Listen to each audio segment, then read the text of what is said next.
मत्स्य व्यवसायाला शेतीचा दर्जा मिळावा ही खरं तर अनेक वर्षांपासूनची कोळी बांधवांची मागणी।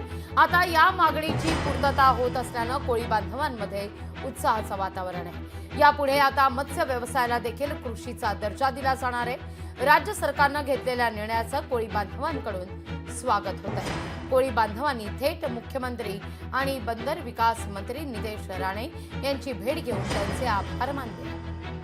या सगळ्या संदर्भात कोळी बांधवांशी चर्चा केली आहे आमचे प्रतिनिधी उमेश करंजकर यांनी। आज झालेल्या राज्य मंत्रिमंडळाच्या बैठकीत एक महत्त्वाचा निर्णय घेण्यात आलेला आहे।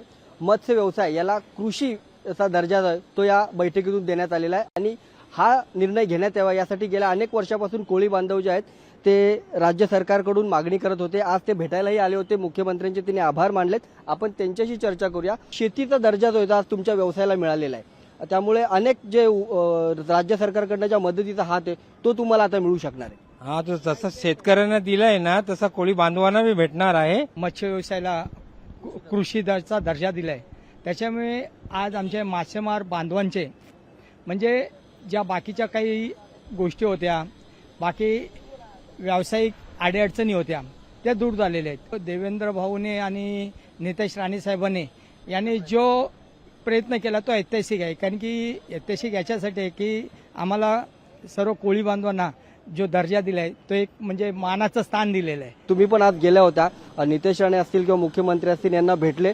हा निर्णय जो घेण्यात आला तो किती महत्त्वाचा वाटतोय कोळी बांधवांसाठी? आम्हाला पटलं, बरोबर बोललात, चांगलं बोल चांगलं एकदम मस्त।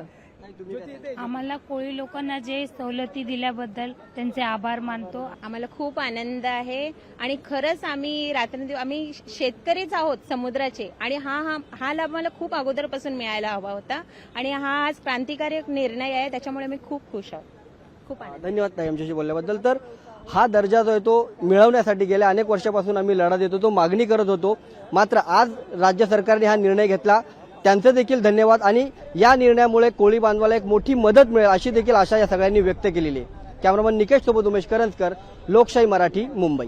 महाराष्ट्रामध्ये मत्स्य व्यवसाय करणारी जी मंडळी आहेत, मासेमारी करणारी जी मंडळी आहेत, मग ती खाऱ्या पाण्याची असेल किंवा गोड्या पाण्याची असेल, हे समुद्रामधली असेल, धरणामधली असेल किंवा नद्यामध्ये असेल, या सगळ्यांना शेतीचा दर्जा देण्याचा निर्णय जो अनेक वर्ष त्याची मागणी होती ती मागणी आज कॅबिनेटनं पूर्ण केली। त्याच्यामुळं मत्स्य व्यवसाय आणि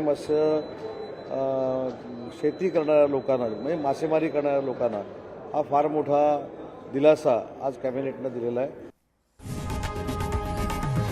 लोकशाही मराठी ऐका, पहा, जागरूक रहा।